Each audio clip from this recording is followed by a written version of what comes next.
நீங்கள் பார்த்து கொண்டிருப்பது உங்கள் ஜாஷுவா டிவி. சகல ஜனங்களுக்கும் நற்செய்தி.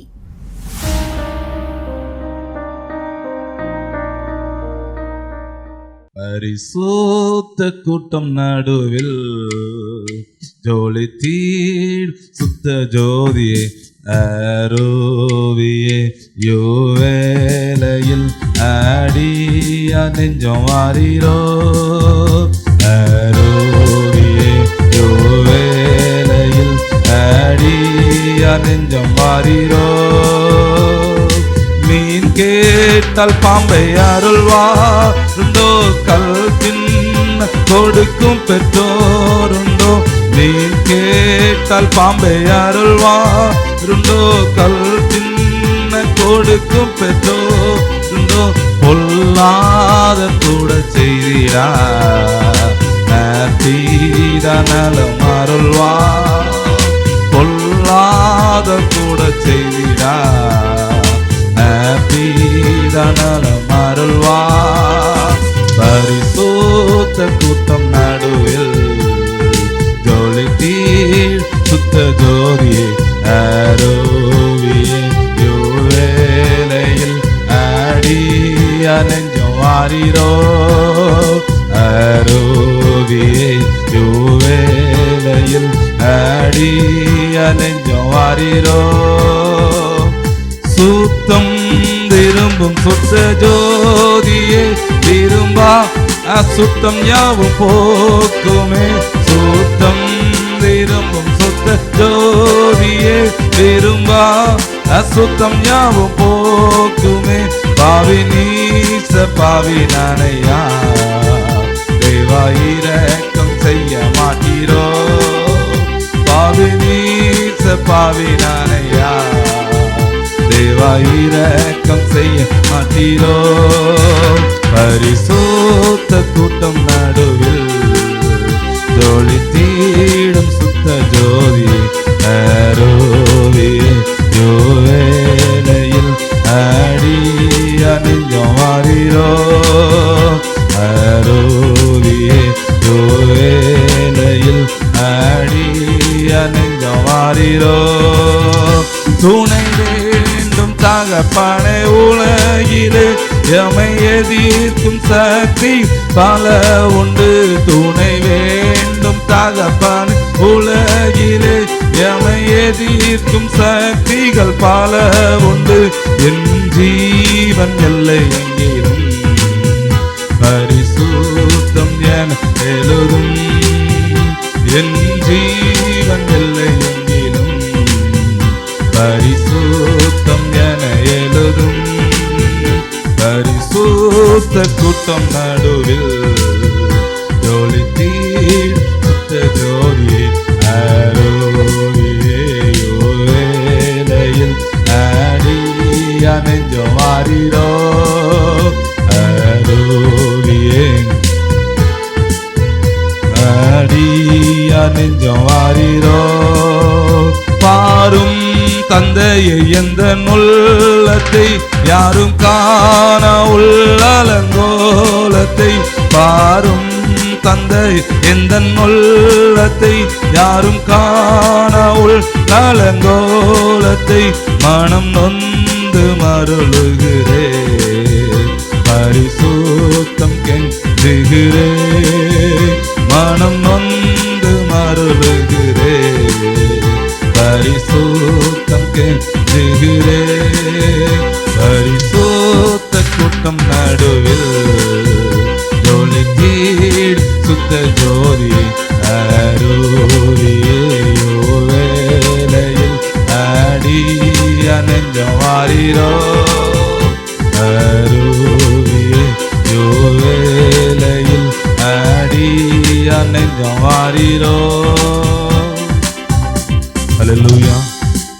பிதாவாகிய தேவனாலும் குமாரனாகிய இயேசு கிறிஸ்து நாமத்தினாலே உங்களுக்கு வாழ்த்துதலையும் தேவனுடைய மகிமையும் தெரிவித்துக் கொள்கிறேன்.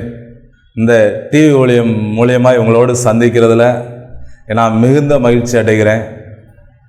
இந்த சேனல் மூலியமாய் அநேக நன்மைகளை தேவன் செய்து கொண்டு இருக்கிறார். உங்களுடைய வாழ்க்கையில் தேவன் இன்னும் அநேக நன்மைகளை செய்தது மாத்திரமல்ல, நினைத்து கூட பார்க்க முடியாத அளவில் உங்களை தேவன் ஆசீர்வதித்து உயர்த்த போகிறார். உங்களுக்கென்று தேவனுடைய சமூகத்தில் காத்திருந்து என்ன ஆண்டவரே பேசணும்னு சொல்லி கேட்கும் பொழுது அவர் சொன்ன ஒரு வார்த்தையை உங்கள் மத்தியில் நான் வைக்கும்படியாக வந்திருக்கிறேன். அந்த வார்த்தை உங்களுடைய வாழ்க்கையில் ஒரு அதிசயமான காரியத்தை செய்யும், நன்மையான காரியங்களை செய்யும், நீ இழந்து போன காரியங்களை திரும்ப பெற செய்யும். கர்த்தர் தாமே ஆசீர்வதிப்பாராக. யாவரும் தலைகளை தாழ்த்தி வார்த்தைக்கு ஆரம்பமாக தலைகளை தாழ்த்தி ஜெபிப்போம். தேவனுடைய கிருபை இறங்கி வரட்டும். உங்களுடைய கிருபை இறங்கட்டும் ஆண்டவரே. வல்லமுள்ள தெய்வமே ஸ்தோத்திரிக்கிற ராஜா, இரக்கத்தின் தெய்வமே ஸ்தோத்திரிக்கிற ஆண்டவரே. ஆராய்ந்து முடியாத எண்ணி முடியாத அதிசயத்தை செய்கிற தேவனாக இருக்கிறீங்கப்பா. பேசுகிறவர் நீங்கள் அல்ல, பிதாவின் ஆவியானவரே உங்களிலிருந்து பேசுகிறார்னு சொன்ன வார்த்தையின்படி நீர் பேசுங்கப்பா. அடிமை மறைத்து நீர் வெளிப்பட போகிற தயவுக்காய் ஸ்தோத்திரம். உம்முடைய கிருபை தாங்கி வழி நடத்தட்டும். பெரிய காரியங்கள் செய்யுங்க இயேசுவின் நாமத்தில் பிதாவே, ஆமேன். ஆண்டுடைய சமூகத்தில் என்ன பேசணும்னு சொல்லி கேட்கும் பொழுது ஆண்டவர் கொடுத்த ஒரு வார்த்தை கேட்போம். லூக்கா 1:13 வாசிக்க கேட்போம். தூதன் அவனை நோக்கி, சகரியாவே பயப்படாதே, உன் வேண்டுதல் கேட்கப்பட்டது. சகரியாங்கிற ஒரு ஆண்டுக்கு பயந்து அவருடைய பணிவிடை செய்து கொண்டிருக்கிற ஒரு தேவனுடைய ஊழியக்காரன் ரொம்ப நாள் வெகு காலமாய் அவருக்கு குழந்தை இல்லாத நிலைமையில இருக்கும் பொழுது அவர் தேவனுக்கு ஊழியம் செய்து கொண்டு இருக்கும்போது அந்த இடத்துல ஒரு தேவதூதன் வந்து நின்றதை பார்த்து பயந்து நடுங்கி போய் நின்று அவன் நடுங்கி நிற்கிற நேரத்தில் அந்த தூதன் சொல்லுகிற ஒரு வார்த்தை, நீ பயப்படாதே, உன் வேண்டுதல் கேட்கப்பட்டது. நீ எந்த காரியத்தை கேட்டியோ, எது வேணும்னு சொல்லி நீ ஆண்டுடைய சமூகத்தில் கேட்டியோ அந்த வேண்டுதல் உனக்கு தரும்படி அவர் இறங்கி வந்திருக்கிறார். அந்த சகரியாருடைய வாழ்க்கையில, அதாவது வெகு காலமே குழந்தை இல்லாத நிலைமையில இருக்கும் பொழுது அவன் ஆண்டுடைய சமூகத்தில் குழந்தை வேணும்னு சொல்லி கேட்கல. ஆனா அவங்க இனத்தார் சொந்த பந்தங்கள் எல்லாரும் தேவனை நோக்கி கூப்பிட்டதுனால தேவதூதன் அந்த இடத்துல இறங்கி வந்து நினைச்சு கூட பார்க்க முடியாது அவனுடைய வாழ்க்கையில் ஒரு அற்புதத்தை செய்தார் என்று எழுதப்பட்டிருக்கிறது. அவர் தேவனுக்கு பயந்தவனாய் இருந்தானாம். 6 சொல்லுது, வாசிக்க கேட்போம். அவர்கள் இருவரும், அதாவது கணவனும் மனைவியுமாய் இணைந்து கர்த்தர் இட்ட சகல கற்பனைகளையும் நியாயங்களின்படியும் குற்றமற்றவர்களாயும் நடந்து தேவனுக்கு முன்பாக நீதி உள்ளவர்களாய் இருந்தார்கள். ஏசாயா 58:8 சொல்லப்படுகிறது. ஏசாயா 58:8 சொல்லப்படுகிறது, அப்பொழுது விடியற்கால வெளுப்பை போல உன் வெளிச்சம் எழும்பி உன் சுகவாழ்வு சீக்கிரத்தில் துளிர்க்கும், உன் நீதி உனக்கு முன்பாக சொல்லும், கர்த்தருடைய மகிமை உன் பெண்ணை காக்கும் என்று சொல்லப்பட்டிருக்கிறது. நீ செஞ்ச நீதி உனக்கு முன்பாக செல்லும் என்று சொல்லப்பட்டிருக்கிறது. ஆண்டுடைய சமூகத்தில் நீ எவ்வளவோ பிரயாசப்படுகிற, அதாவது பேதுருங்கிற ஒரு மனுஷன் ஆண்டுக்காக வைராக்கியம் வாழ்ந்து கொண்டிருந்த ஒரு மனுஷன், பேதுரு முழுவதும் பிரயாசப்பட்டான். முழுவதும் பிரயாசப்படும் பொழுது தேவன் அந்த இடத்துல வந்து நின்று சொல்றாரு, அதாவது பேதுருடைய படகுல தேவன் ஏறி வரும்போது சொல்றாரு, நீ படகுன்னு என்ன செய்ய, ஆழத்துக்கு கொண்டு போன்னு சொல்றாரு. இவன் போறான். போகும்போது ஆண்டு சொல்றாரு, இந்த இடத்துல நினைச்சு வலைய போடுன்னு சொல்லி சொல்லும் போது அவன் சொல்றான், ஆண்டவரே முழுவதும் பிரயாசப்பட்டேன், ஆனால் ஒன்று அகப்படல, ஆனால் உம்முடைய வார்த்தையின்படி நான் செய்கிறேன்னு சொல்லி அவருடைய வார்த்தைக்கு செவி கொடுத்தான். வார்த்தைக்கு செவி கொடுக்கும் பொழுது அந்த வலை கிளியத்தக்கதாக மீன்கள் அவன் பெற்றுக் கொண்டானா. அநேகர் சொல்றீங்க உங்க வாழ்க்கையில நீங்க சொல்லுகிற ஒரு வார்த்தை, நான் என்னத்தை கண்டேன், நான் என்னத்தை செஞ்சேன், எவ்வளவோ பண்ணி பார்க்கேன், எனக்கு ஒண்ணுமே நடக்கலையே, என் வாழ்க்கையில யார் என்ன செய்ய முடியும், எனக்கு யார் உதவி செய்வான்னு சொல்லி அநேக காரியங்களை செஞ்சு எனக்கு ஒண்ணுமே நடக்காதுன்னு சொல்லி நீ கேட்டுக்கொண்டு இருக்கிற. ஆண்டு சொல்றாரு, நான் உன் கூட இருக்கிறேன். அந்த சகரியாவை பார்த்து ஆண்டு சொன்னாரு, உன் வேண்டுதல் கேட்கப்பட்டது. நீ எந்த காரியத்தை கேட்டியோ அந்த சகரியாவுக்கு வேண்டுதல் அருள செய்த தேவன் உன்னுடைய வாழ்க்கையில உன்னுடைய வாழ்க்கையில அந்த வேண்டுதல்களை அருள செய்கிற தேவனாக இருக்கிறார். அது மாத்திரம் வேதத்தில் இன்னொரு சம்பவம் சொல்லப்பட்டிருக்கிறது. விபச்சாரத்தில் கையும் மையுமாய் பிடிபட்ட சகோதரியை கொண்டு வந்து ஆண்டுடைய சமூகத்தில் கொண்டு வந்து நிறுத்துறாங்க.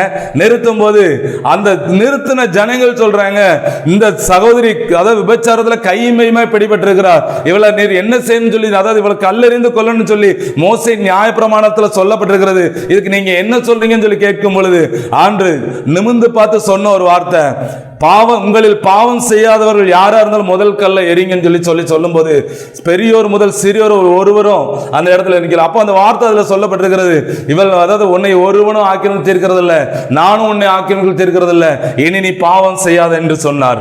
ஆனா பாவத்தை மன்னிக்கிற தேவனாய் இருக்கிறார். உன் கஷ்டத்தை மாற்றுகிற தேவனாய் இருக்கிறார். உன் வாழ்க்கையில நீ பாவி பாவி பாவின்னு சொல்லி நீ கூனி குறுகி போன நிலைமையில இருக்கலாம். உன் பாவத்தை அவர் மன்னித்து உனக்கு மனதுருகி உன்னுடைய பாவங்களுக்காக அவர் சிலுவையில் அடிக்கப்பட்ட தேவனாய் இருக்கிறார். உன் வாழ்க்கையில இருந்தா நான் செஞ்ச பாவமோ இல்ல என் தகப்பன் செஞ்ச பாவமோ இல்ல என் தாத்தா பாட்டி செஞ்ச பாவமோ அதனால என்னை வாட்டி வதைக்குன்னு சொல்லிட்டு இருக்கிற வசனம் சொல்லுது, உன்னுடைய தேவனிடத்தில் அன்பு கூறுவாயினால் 1000 தலைமுறை மட்டும் உனக்கு இரக்கம் செய்கிறவராய் இருக்கிறேன்னு சொல்லுகிறாரு. நீ அவர் மேல அன்பு வைத்திருக்கும் பொழுது உனக்கு உன் மேல உனக்கு இரக்கம் செய்கிற தேவனாய் இருக்கிறார். உன் வழியை கர்த்தருடைய சமூகத்தில் ஒப்புக்கொடு. உன் காரியத்தை அவர் வாய்க்க பண்ணுகிறவர் இருக்கிறார். இன்னொரு சம்பவம் சொல்லுது, அதாவது 38 வருஷம் வியாதியா இருந்த ஒரு மனுஷனை ஒரு மனுஷன் இருக்கிறான். அதாவது பெதஸ்தா என்னும் ஒரு குளம் இருக்கு. அந்த குளத்து பக்கத்துல இயேசு கிறிஸ்து நடந்து வருகிறாரு.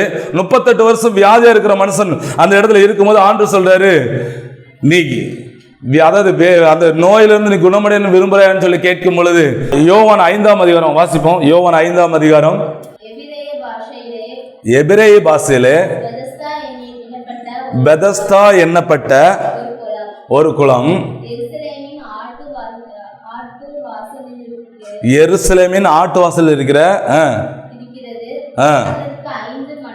அதுக்கு 5 மண்டபங்கள் உண்டு.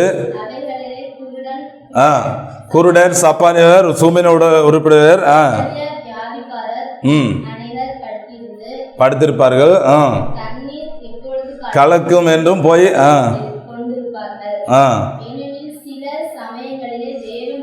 ஏனெனில் சில சமயங்கள் தேவதூதன் ஒருவன் அந்த குளத்தில் இறங்கி தண்ணீரை கலக்குவான்.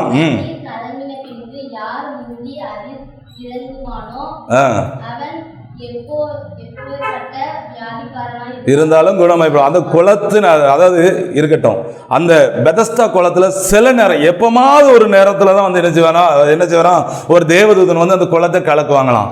கலக்கும் போது அந்த இடத்துல யாரு முந்தி போய் உள்ள விழுகிறாங்களோ விழும்போது அந்த இடத்துல இருந்து அவங்க சுகமாகி வெளியே வரும்னு சொல்லப்பட்டிருக்கிறது.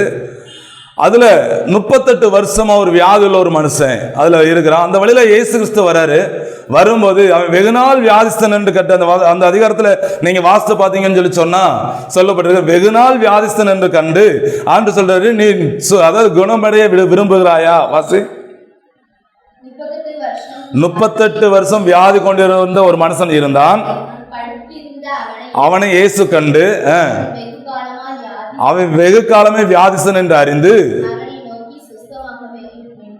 சொஸ்தமாக வேண்டும் என்று விரும்புகிறாயா என்று கேட்டான். அப்போ விரும்புகிறாயா என்று, அதாவது 38 வருஷம் வியாதிஸ்தன் என்று கண்டு இயேசு கிறிஸ்து அவனை பார்த்து நீ சொஸ்தமாக விரும்புகிறாயா என்று கேட்கிறாரு. கேட்கும் போது அவன் சொல்றான், ஆண்டவரே குளத்துல அதுக்கு நான் இறங்குறதுக்கு முன்னதாக வேறு ஒருவன் உள்ள போய் இறங்கிறான், என்னை கொண்டு போய் விடுகிறதுக்கு யாருமே இல்லைன்னு சொல்லி கேட்கும் பொழுது அவனுடைய வியாகுலங்கள் அறிந்து தேவன் அவனுக்கு சுகத்தை கொடுக்கிறவராய் இருக்கிறார். அதாவது நீ எத்தனை ஆண்டு காலமாக எத்தனை வருஷமா நீ பலவீனத்தோடு வேதனையோடு கண்ணீரோடு நீ அதாவது எவ்வளவோ நான் முயற்சி பண்ணி பார்க்கிறேன், என் வாழ்க்கையில எதுவுமே நடக்கலன்னு சொல்லி நீ வேதனைப்பட்டு கொண்டு இருக்கலாம். ஆண்டு சொல்றாரு, ஓ வாழ்க்கையில இப்போ முன்னாடி ஆண்டு கேட்கிற ஒரு வார்த்தை, நீ சுஸ்தமாக விரும்புகிறாயா? உன் பலவீனத்திலிருந்து சுஸ்தமாக விரும்புகிறாயா? உன் கடன் பிரச்சனை விடுதலை பெறணும் விரும்புகிறாயா?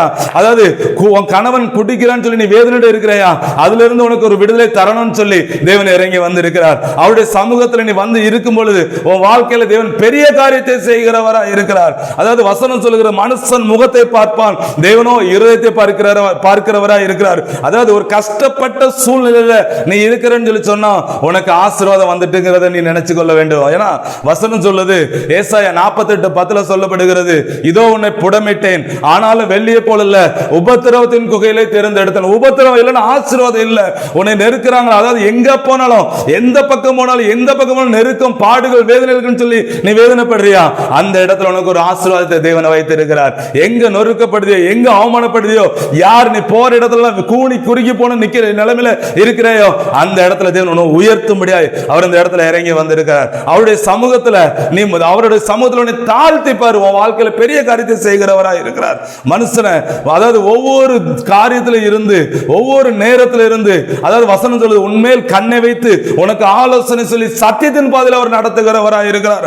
அதே இதுல ஒரு வசனம் சொல்லுகிறது சங்கீதம் 1ஆம் சங்கீதத்தில் அவன் நீர்க்கால்களின் ஓரமாய் நடப்பட்டு தன் காலத்தில் தன் கனியை தந்து இலையுதிர் மரத்தை போல இருப்பான், அவன் செய்வதெல்லாம் வாய்க்கும் என்று சொல்லப்பட்டிருக்கிறது. அதாவது நீ எந்த காலத்துல நடக்கும் என் வாழ்க்கையில் இப்படிப்பட்ட சம்பவங்கள், அதாவது பெரிய செழிப்பான ஒரு வாழ்க்கை இருக்குன்னு சொல்லி அநேகர் சொல்றாங்களே, எனக்கு என் வாழ்க்கையில் அந்த வாழ்க்கை எப்ப நான் அதை வாழுவேன், எனக்கு எப்ப நடக்கும் எப்ப கிடைக்கும் சொல்லிட்டு இருக்கிற வேற காலத்துல இல்ல. வசனம் சொல்லுது அதாவது நீர்க்கால்களின் ஓரமாய் நடப்பட்டு தன் காலத்தில் இந்த காலத்துல தான் நீ கனி தந்து அவருக்காய் நீ வாழும்படியான ஒரு கிருபையை கொடுத்திருக்கிறாரு. அவருடைய சமூகத்தில் நீ விழுத்திருந்து ஜெபித்து பாரு, உன்னை கொண்டு தேவன் மகிமையான காரியத்தை செய்கிறவராய் இருக்கிறாரு. அநேகர் உங்க இருதயத்தில் நினைச்சிட்டு எனக்கு பிள்ளைகள் ஒரு பிள்ளை கூட ஒரு வார்த்தை கூட சொன்னதை கேட்க மாட்டேங்குது, நான் என்ன செய்யன்னு சொல்லி தெரியாம நீ திகைச்சிட்டு இருக்கிற பத்தியா? பிள்ளை உன் பிள்ளை இல்ல, பிள்ளைகள் வசனம் சொல்லுகிறது பிள்ளைகள் கர்த்தரால் வரும் சுதந்திரம், பிள்ளை அவருடைய கரத்துல ஒப்புக்கொடு, உன் வாழ்க்கையில தேவன் பெரிய காரியத்தை செய்கிறவராய் இருக்கிறார். அதாவது இன்னொரு சம்பவத்தை பார்க்கிறோம். ஒரு அநேக நாள் குழந்தை இல்லாத நிலைமையில இருக்கும்போது ஒரு சகோதரியை பார்த்து தேவதூதன் சொல்றான், பிள்ளை பெறாத மலடியே உனக்கு என்ன செய்யற, உனக்கு குழந்தை பாக்கியத்தை தரப்போறேன்னு சொல்லி சொல்லும் பொழுது அவ சொல்றா, அதாவது அவ அந்த சொல்லும் போது அந்த வார்த்தையை உடனே கணவன்கிட்ட போய் சொல்றா. சொல்லும்போது கணவனும் மனைவியுமா சேர்ந்து உன்கிட்ட பேசின அந்த மனுஷனை நான் பார்க்கணும்னு சொல்லி சொல்லும் பொழுது ரெண்டு பேரும் ஒருமனப்படுறாங்க. ஒருமனப்படும் பொழுது அந்த ஒருமனப்படும் பொழுது அந்த தேவதூதன் வர்றான். அந்த தேவதூதனை பார்த்து சொல்லுகிற ஒரு வார்த்தை, அந்த பிள்ளை எப்படி வளர்க்கணும், அதை எப்படி நடத்தணும் சொல்லி அந்த தேவதூதன்கிட்ட கேட்கும் பொழுது அதை நடத்துகிறதுக்குள்ள காரியத்தை அவர் கற்றுக் கொடுக்கிறவராய் இருக்கிறார். அதாவது பிள்ளைய தேவன் கேட்கிறீங்க, பிள்ளை இல்லைன்னு சொல்லி கேட்கிறீங்க, பிள்ளையை கொடுத்தன பிள்ளையை சாக்கு வச்சு நிறைய காரியத்தை இழந்து போறீங்க. பிள்ளையை சாக்கு வச்சு சபைக்கு போற காரியத்தை கூட நீங்க விட்டுருவீங்க. ஆண்டுடைய சமூகத்துல சொல்லுங்க, தனிமையா இருப்பது நல்லதுன்னு சொல்லி ஏற்ற துணை ஒன்று இருக்கிறீங்க. அதாவது நாங்க தனித்தனியா இருந்தவங்களை ஒரு குடும்பமா இணைச்சிருந்து எனக்கு ஒரு குழந்தைய தந்திருக்கிறீங்களா ஆண்டவரே, அது நான் எப்படி நடத்தணும் என்ன செய்யணும்னு சொல்லி எனக்கு கற்றுத்தாங்கன்னு சொல்லி கேட்டு பாருங்க. உங்க வாழ்க்கையில தேவன் அற்புதத்தை செய்கிறவராய் இருக்கிறார். நீ தேடி போக வேண்டியதில்லை, அவர் தேடி வருகிற தேவனாய் இருக்கிறார். அதாவது ஆகார் என்னும் ஒரு சகோதரி வேதத்துல சொல்லப்படுகிறது. அவளுக்கு சில கொடுத்து அவ துரத்தி விட்ட நிலைமையில காணப்படுகிறார். அவ கையில இருந்தது எல்லாம் செலவாகி போச்சு. செலவாகி போன உடனே அவ வனாந்தரமான ஒரு இடத்துல அலைகிறா. தம் பிள்ளைக்காக நான் என்ன செய்யன்னு சொல்லி தெரியாத நிலைமையில அவ வேதனைப்பட்டு கொண்டு இருக்கும் பொழுது அவ வேதனைப்படுகிறா. பிள்ளை ஒரு ஓரத்துல விட்டுட்டு அந்த அம்பு பாயிர தூரத்துல போய் நின்று அவன் நினைச்சு அந்த இடத்துல இருந்து அழுகிறா. அழும்போது அவளும் அழுகிறா, பிள்ளை அலறுது. பிள்ளையின் சத்தத்தை கேட்டு அந்த இடத்துல தேவன் இறங்கினார் சொல்லப்பட்டிருக்கிறது. பிள்ளையின் சத்தத்தை கேட்டு அவர் இறங்கி வந்து அந்த இடத்துல ஒரு நீரூற்றை உண்டு பண்ணினார். அதாவது எந்த மனுஷனையும் அவர் மனுஷனை புறக்கணித்து தள்ளுவோம், ஆனா அவர் புறக்கணித்து தள்ளாத நேசராய் இருக்கிறார். ஓ வாழ்க்கையை அவருக்கு ஒப்புக்கொடு. வாழ்க்கையில தேவன் அதிசயமான காரியத்தை செய்கிறவராய் இருக்கிறார். ஒரே ஒரு வசனம் சொல்லுது, தேவரீர் சகலத்தையும் செய்ய வல்லவர், நீ செய்ய நினைத்தது ஒன்றும் தடைபடாதுன்னு சொல்லப்பட்டிருக்கிறது. அவர் உன் வாழ்க்கையில என்ன செய்ய நினைச்சிருக்கிறாரோ அந்த காரியத்தை அவர் செய்து முடிப்பார். மனுஷன் சொல்லுவது நடக்காதுன்னு சொல்லுவான், அவர் நடத்தி காட்டுகிற தேவனா இருக்கிறார். அவருடைய சமூகத்தில் நீ சொல்லு, ஆண்டவரே நீங்க எனக்கு இருக்கிறீங்கப்பா, நான் எதுக்கும் பயப்பட வேண்டியதில்லைன்னு சொல்லி அவருடைய சமூகத்தில் சார்ந்து இருக்கும் பொழுது வாழ்க்கையில தேவன் பெரிய காரியத்தை செய்கிறவராய் இருக்கிறார். அதாவது ஒரு சில இடங்கள் ஆண்டு அநேகரை விசேஷித்த வித்தியாசமாய் பயன்படுத்தி கொண்டு இருக்கிறார். என்னையும் ஆரம்ப நாட்கள்ல பாத்தீங்கன்னு சொன்னா முத ஊழியத்துக்குன்னு சொல்லி சொல்ல போயிருக்கிறேன்னு சொல்லி கடையாளூரிட்டிங்கிறதான ஒரு கிராமம். அந்த கிராமத்துல 7 வார்த்தையில முதல் வார்த்தை பேச முடியாது. என்னை அந்த சபையில கூப்பிட்டுருந்தாங்க. அப்போ அந்த சபையில பேசணும்னு சொல்லி பேருக்கும் பொழுது ஆண்டுடைய சமூகத்தில் உட்காந்து 7 நாள் அந்த வார்த்தையை பேசுறதுக்கு 7 நாள் உட்காந்து ஃபாஸ்டிங் போட்டு உட்காந்து ஜெபிச்சுக்கிட்டு இருந்தேன். ஒரு வார்த்தை பேசுறதுக்கு 7 நாள் ஃபாஸ்டிங் போட்டு ஜெபிக்கும் போது ஆண்டு அதாவது கொடுத்த வசனத்தை போல ஒரு டைரியில் எழுதினேன். டைரியில் எழுதிட்டு அந்த சபையில முன்னாடி போய் நின்று பேச ஆரம்பிச்சேன். இன்றைக்கு தேவன் மகிமையான காரியத்தை செய்வார், பேசும் பொழுதே அநேகரை தேவன் நிரப்பார்னு சொல்லி நிறைய காரியத்தை சொல்லிட்டு பேசிக்கிட்டு இருந்தேன். பேசிட்டு இந்த வசனத்தை வாசிங்க, ஆண்டவர் உங்களுக்கு என்ன செய்வாரு, அந்த வசனத்தை வாசிங்கன்னு சொல்லி சொல்லும்போது உள்ள இருந்து ஒரு சகோதரி வாசிங்க, பிதாவே இவர்களுக்கு மன்னியும் தாங்கள் செய்கிறது என்ன என்று அறியாது இருக்கிறார்கள்னு சொல்லி அந்த வசனத்தை வாசித்தாங்க. வாசிக்கும் போது வாசிச்சுட்டு அதுக்கு அடுத்து என்ன செய்றேன், டைரியை திருப்பி பார்க்குறேன். டைரி இருந்து அந்த பக்கத்தில் டைரியை திறந்து வச்சிருக்கிறேன். அந்த பக்கம் ஃபேன் ஓடி மாறி போச்சு. அப்போ ஆண்டு அந்த இடத்துல டைரியை நம்பி போனதுனால, அதாவது ஆண்டு கொடுத்த வார்த்தையை நம்பி போகாம டைரியை நம்பி போனதுனால அந்த இடத்துல வெட்கப்பட்டு வந்தேன். ஆனா முதல் பேசின இடம் அந்த இடம். ஆனா இன்னைக்கு அநேக மேடைகள்ல பேசும்படியாய் தேவனை எடுத்துக்கொண்டு பயன்படுத்தி கொண்டு இருக்கிறார். ஹல்லேலூயா. அவர் அதிசயமான காரியத்தை செய்கிறவரா இருக்கிறார். அதாவது மத்தேயுல 10ஆம் அதிகாரத்துல சொல்லப்பட்டிருக்கிறது, பேசுகிறவர் நீங்கள் அல்ல, பிதாவின் ஆவியானவரே உங்களிலிருந்து பேசுகிறார். நீ என்னத்தை பேசணும், எதை செய்யணும் சொல்லி நீ அதை குறித்து நீ கவலைப்படாத. அந்தந்த நேரம் உனக்கு அருளப்படும் என்று சொல்லப்பட்டிருக்கிறது. உனக்கு கொடுக்க வேண்டியதை அந்தந்த நேரத்தில் தேவன் உனக்கு கொடுக்கிறவரா இருக்கிறார். அவருடைய சமூகத்தில் நீ முழங்கால் படிட்டு ஜெபித்து, அநேக குடும்பங்கள்ல ஒரு மனம் இல்ல, குடும்ப ஜெபம் இல்ல.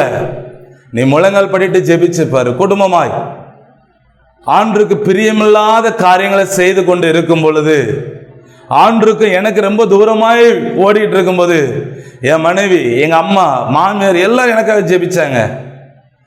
ஒரு நாள் என் மனைவி 3 நாள் ஃபாஸ்டிங் போட்டு ஜெபிச்சாலாம். 3ஆவது நாள் தேவன் அவளோடு கொண்டு இணைச்சார். இணைச்ச உடனே அவன் சொன்ன ஒரு வார்த்தை, நம்ம 2 பேரும் சேர்ந்து ஜெபிப்போமான்னு சொல்லி கேட்டேன். ஜெபிப்போன்னு சொல்லி சொன்னா. ஒரு நேரம் சாப்பாட்டு கூட வழி இல்லாமல் இருந்தோம். என்னைக்கு கணவனும் மனைவியும் கை கோர்த்து நாங்கள் ஜெபிச்சோமோ, ஜெபிச்ச அன்னையிலிருந்து என் வாழ்க்கையை தேவன் மாற்றி கொடுத்தார். அதாவது இந்த ஊர்ல இருக்கக்கூடாதுன்னு சொல்லி இந்த ஊரை விட்டு ஓடணும்னு சொல்லி நினைச்ச நேரத்தில் கூட தேவன் என் கூட இருந்து, அதாவது இந்த ஊரை விட்டு போயிடணும், அந்த ஊர்ல நமக்கு இல்லைன்னு சொல்லி இந்த ஊரை விட்டே போயிடணும்னு சொல்லி நினைச்சிட்டு இருக்கும்போது, நினைச்சு கூட பார்க்க முடியாத அளவில் மறுநாள் என் வீட்டம்மாவுக்கு நல்ல ஒரு வேலையை தேவன் கொடுத்தாரு. அதாவது எந்த ஊர்ல வெக்கப்பட்டு அவமானப்பட்டு தலை குனிஞ்சு நின்னனோ அதே ஊர்ல என் பேரை தேவன் பெருமைப்படுத்தினார். அதே இது இந்த சூழ்நிலை நீ காணப்படலாம்.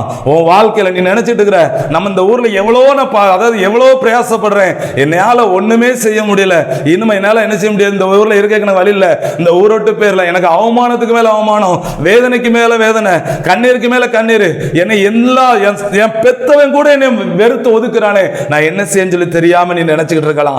ஆண்டவர் சொல்றாரு, நான் உன் கூட இருக்கிறேன். எந்த சொந்த ஜனங்கள் உன்னை வெறுத்து ஒதுக்கிச்சோ, யார் உன்னை அவமானப்படுத்தினாங்களோ, யாரு தள்ளுனாங்களோ, யாரு இளனமா நினைச்சாங்களோ, எந்த சபை உன்னை தூக்கி எரிஞ்சதோ, எந்த ஜனங்கள்லாம் உன்னை ஒதுக்கி தள்ளினாங்களோ, அவங்க மத்தியில் நான் உன்னை உயர்த்தும்படியாக வந்திருக்கிறேன். அவதான் வசனம் சொல்றது. அதாவது சகரியாவை பயப்படாதே, உன் வேண்டுதல் கேட்கப்பட்டது. எந்த காரியத்துல வேண்டும், இவ்வளவு நாள் நீ பட்ட பிரயாசத்துக்கு நீ இவ்வளவு நாள், அதாவது எவ்வளவு வேதனைக்கு மேல வேதனை. அந்த பேதுரு வலைய ஆழத்துல போட சொல்லும் போது, நான் ராமுழுவதும் பிரயாசப்பட்ட ஆண்டவரே, இவ்வளவு நாள் கஷ்டப்பட்ட ஆண்டவரே, எனக்கு ஒண்ணுமே நடக்கல, ஆனாலும் உடைய வார்த்தையின்படி கேட்கிறேன்னு சொல்லி அந்த வார்த்தைக்கு செவி கொடுத்ததுனால அவன் வாழ்க்கையில தேவன் பெரிய காரியத்தை செய்தாரு.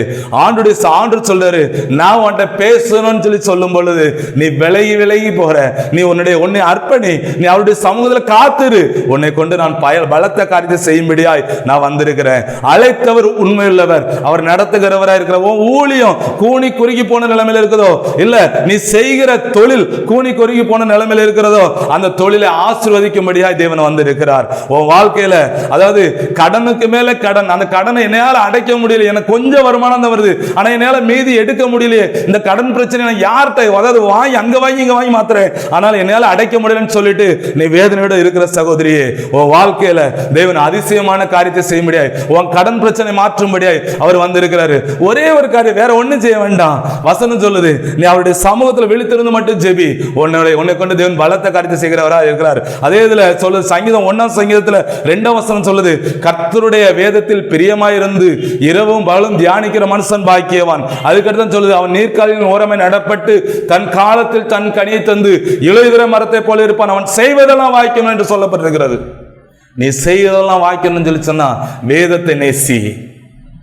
எந்தெந்த புக்கெல்லாமோ படிக்கிறீங்க, வேதம் உங்களை போதிக்கிறதா இருக்கிறது, ஜெபம் உங்களை உயர்த்துகிறதா இருக்கிறது. வசனம் சொல்லுது, நீ அந்தரங்கத்தில் ஜெபிக்கிற ஜெபம் உன்னை வெளியரங்கமாய் கொண்டு வந்து பலன் அளிக்கிறதா இருக்கிறது. நீ அந்தரங்கத்தில் ஜெபிச்சுட்டு இருக்கிற, அந்தரங்கத்தில் நானும் என் மனைவி கை கோர்த்து ஜெபிச்சதுனாலதான் இன்னைக்கு இந்த சேனல்ல, அது முதல் முறையாக ஜோசுவா சேனல்ல பேசும்படியா தேவன் கிருபை கொடுத்திருக்கிறார். இன்னும் இந்த சத்தத்தை கேட்டுக்கொண்டு இருக்கிற ஒன்னையோ இல்லை உங்க பிள்ளைகளையோ அநேகர் மத்தியில் உயர்த்தும்படியாய், அநேகர் மத்தியில் பயன்படுத்தும்படியாய் தேவன் வந்திருக்கிறார். எங்க அம்மா ஒரே ஒரு காரியத்தை நினைச்சாங்களாம், அதாவது என் பிள்ளை இவ்வளவு பெரிய ஸ்டேஜில் உட்கார்ந்து மேடையில் உட்காராதா, அந்த ஸ்டேஜில் நின்று பேசாதான்னு சொல்லி எங்க அம்மா நினைச்சாங்களாம். அந்த வார்த்தையை தேவன் நினைவு கூர்ந்து எங்க அம்மா கேட்ட அந்த விண்ணப்பத்தின்படி தேவன் மகிமையான காரியத்தை செய்கிறவராய் இருக்கிறார். அதாவது பைபிள்ல இன்னொரு சகோதரி ஒரு விண்ணப்பம் பண்ணா, அண்ணாங்கிற ஒரு சகோதரி குழந்தை இல்லாம, அதாவது ஆண்டுடைய சமூகத்துல அழுது அழுது ஜெபிச்சாலாம். ஜெபிக்கும் போது ஊழியக்காரனே முறுமுறுத்தாக அதை பார்த்து அதுக்கு அடுத்து ஆண்டவர் சொல்ற அந்த ஊழியக்காரன் மூலியமாவே சொல்றாரு, உன் வேண்டுதல் கேட்கப்பட, உன் விண்ணப்பத்தை அவர் கேட்டேன்னு சொல்லி சொல்றாரு. அதுக்கு அடுத்து அவர் துக்க முகமா இருக்கல, நீ குழந்தை பாக்கியத்துக்காக கேட்டியா, உனக்கு ஆண்டவர் குழந்தை பாக்கியத்தை தரும்படியே வந்திருக்கிறாரு. உன் கண்ணீரை காண்கிறவராய் இருக்கிறார், உன் கதறலை கேட்கிறவராய் இருக்கிறார். அவர் ஒன்னு, அதாவது ஆகாரின் அழுகுரலை கேட்டது போல உன்னுடைய அழுகுரலை கேட்டு உனக்கு ஒரு ஜீவன் உருட்டை உண்டு பண்ண முடியாது வந்திருக்கிறாரு. அவருடைய சமூகத்தில் விழித்திருந்து குடும்பத்தில் ஒரு மனமே இல்லை. எத்தனை பேர் ஒரு மனம் இல்லாம ஒருத்தர் ஒரு பக்கம் ஆளுக்கு ஒரு பக்கத்தில் போறீங்க. 2 பேர் கணவன் மனைவி ஒரு மனப்படுங்க. எந்த காரியமா இருந்தாலும் கணவனுக்கு மனைவி 2 பேரும், அதாவது 2 கணவன் மனைவியும் யார் யார் விட்டு கொடுத்து போகும்போது நம்முடைய வாழ்க்கையில் தேவன் பெரிய காரியத்தை செய்கிறவராய் இருக்கிறார். கணவன் மனைவி ஒருமனப்பட்டு ஆண்டுடைய சமூகத்தில் ஜெபிக்கும் போது தேவன் பெரிய காரியத்தை செய்கிறவராக இருக்கிறார். பிள்ளைகளுக்கு ஆலோசனை கொடுக்கணும், அவருடைய சமூகத்தில் கொடு. அவருடைய சமூகத்தில் வைக்கும் போது பிள்ளைகளுக்கு நல்ல தகுந்த ஆலோசனைகள் கொடுத்து அவர் நடத்துகிறவராக இருக்கிறார். பிள்ளைகளுக்கு போதிக்க வேண்டிய வழியை அவர் உனக்கு கட்டளையிட்டு இருக்கிறாரு. உன்னை கொண்டு ஒரு பெரிய காரியத்தை செய்கிறவராக இருக்கிறார். அவர் மகிமையான காரியத்தை செய்கிறவராக இருக்கிறார். அவருடைய சமூகத்தில் விழித்திருந்து ஜெபித்து பாரு, அந்த நன்மையை பெற்றுக்கொள்ள முடியும். அதாவது ஒரு நாள் முதல் நாள் ஜெபிக்கும் போது ஊழியத்தில் ஆரம்ப நாட்கள்ல அநேக நேரம் இப்பவும் ஜெபிக்க ஆண்டவர் கிருபை கொடுத்திருக்கிறாரு, ஜெபிச்சுக்கிட்டு இருக்கிறோம். ஆனா ஆரம்ப நாட்களில் பார்த்தீங்கன்னு சொன்னா கணவனும் மனைவி கை கோர்த்து ஜெபிக்கும் பொழுது 9 மணிக்கு முழங்கால் போட்டோம்னா காலையில் 2 மணி வரைக்கும் நாங்கள் ஜெபிப்போம். இப்படி உங்க வாழ்க்கையில ஜெபிச்சு பாருங்க, ஒரு 10 நாள் நீங்க ஜெபிச்சு பாருங்க, அதுக்குள்ள மேன்மை நீங்க பார்ப்பீங்க.